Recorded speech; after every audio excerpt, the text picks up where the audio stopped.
নমস্কার বন্ধুরা, আশা করি আপনারা সবাই ভালো আছেন, সুস্থ আছেন। আমার নাম সমরেশ, আর আমার ইউটিউব চ্যানেল সমরেশ বনসাইতে আপনাদের সবাইকে ওয়েলকাম। আজকের ভিডিওটা একটু আলাদা ধরনের, হান্টিংয়ের ওপরে ভিডিওটা। আমাদের এখানে কিছু কোয়ার্টার আছে সেন্ট্রালের আন্ডারে, যেখানে এখন লোকজন থাকে না, তো তার জন্য দেখতে পাচ্ছেন গাছপালা দিয়ে ভরে গেছে। এটা কোয়ার্টারের ছাদ। ছাদে আপনারা দেখতে পাচ্ছেন চারি জায়গায় জঙ্গল হয়ে রয়েছে। এখান থেকে আমি অল্প কিছু আজকে গাছ কালেক্ট করব, কারণ বেশি গাছ নেওয়া যায় না। এখানে যে গার্ড থাকে তারা খুব প্রবলেম করে গাছ নিলে, কারণ যেহেতু এটা সেন্ট্রাল প্রপার্টি।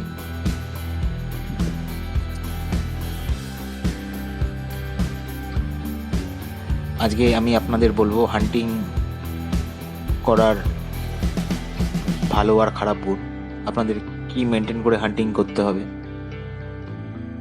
আর সাথে হান্টিং করলে আমাদের সুবিধাটা কি, এর ওপরেই আজকের ভিডিও। যারা আমার চ্যানেলে এখন নতুন আছেন তারা প্লিজ চ্যানেলটাকে সাবস্ক্রাইব করে নিন, আর পাশে থাকা বেল আইকনকে প্রেস করে দিন, যাতে নেক্সট ভিডিও নোটিফিকেশন আপনাদের কাছে খুব সহজেই পৌঁছে যায়।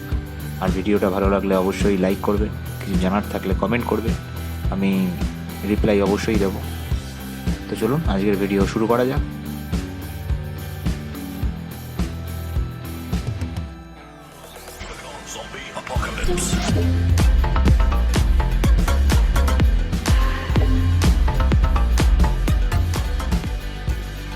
সবার প্রথমে আসি, হান্টিং আমাদের দরকার কেন। কারণ হান্টিং করলে এই দেখুন গাছটা, এই গাছটাকে যদি আমি ছোট থেকে রেডি করতে চাই, মোটামুটি 5 থেকে 7 বছর চলে যাবে আমার এই গাছটার পেছনে এরকম টাইপের গাছ করতে। কিন্তু আমি এটা হান্টিং করে নিয়ে এসেছি, তো খুব কম সময়ে আমার কাছে একটা বনসাই প্লান্ট হয়ে গেল। দেখুন কত সুন্দর স্ট্রাকচারটা। এর জন্য হান্টিং করা খুবই দরকার। আমার কাছে আন্ডার ট্রেনিংয়ে 1 থেকে 2 বছর থাকলে এটা পুরোপুরি একটা বনসাই প্লান্ট তৈরি হয়ে যাবে। এটা একটা ব্যানিয়ান ট্রি, যেটাকে আমরা বট গাছ নামে জানি।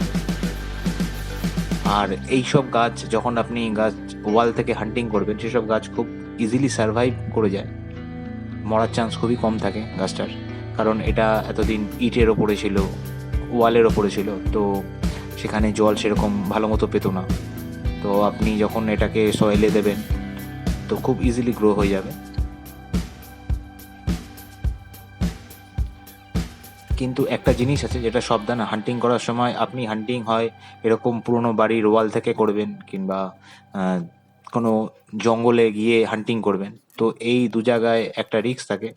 সবার প্রথম হচ্ছে সাপ, কারণ এই সাপ পোকামাকড় যেসব থাকে এগুলোকে আপনাকে দেখে নিতে হবে, জায়গাটা আগে ঠিকঠাক করে বুঝে নিতে হবে যে এখানে কিছু আছে কি না না আছে, তারপরে আপনারা হান্টিং করতে পারেন।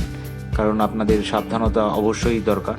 যদি আপনারা কেউ হান্টিং করতে চান, এই ভিডিও দেখার পর ইন্টারেস্ট হন হান্টিং করবো আমিও, তাদের ক্ষেত্রে অবশ্যই আগে কিছু ঢিল নিয়ে আশেপাশের এলাকাটাকে দেখে নিন।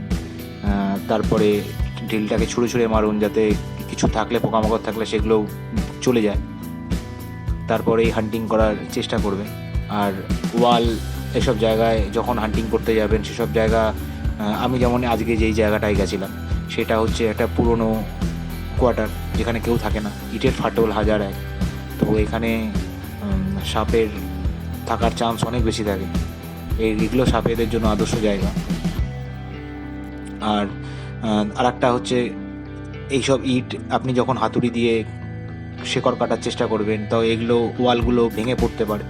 তো এই সাবধানতাও আপনাকে আগের থেকে নিতে হবে।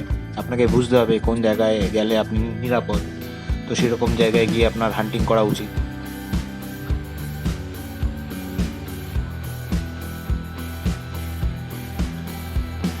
ভিডিওটা শেষ অবধি দেখতে থাকুন, আশা করি ভালো লাগবে। কিছু জানার থাকলে কমেন্ট করবেন, আমি অবশ্যই কমেন্টে রিপ্লাই দেবো।